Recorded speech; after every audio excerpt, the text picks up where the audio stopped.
نواز شریف نے پارٹی صدارت سنبھالنے کے حوالے سے اپنی پالیسی تبدیل کر دی ہے۔ ان کو یہ پیغام ملا ہے کہ اگر آپ نے پالیسی تبدیل نہ کی اور اسٹیبلشمنٹ کے خلاف آپ نے گفتگو جاری رکھی تو آپ کو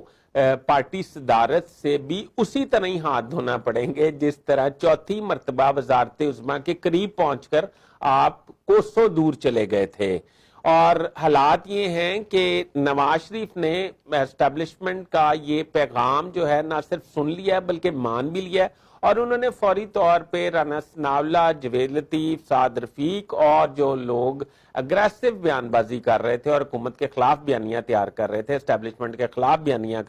تیار کر رہے تھے، ان کو فوری طور پر روک دیا ہے۔ اور اس کے جواب میں رانا ثناء اللہ کو وزیر اعظم کی ایڈوائزری مل رہی ہے، سعد رفیق کو بھی اکوموڈیٹ کیا جا رہا ہے، جوید لطیف اسی طرح ہی رہ جائیں گے۔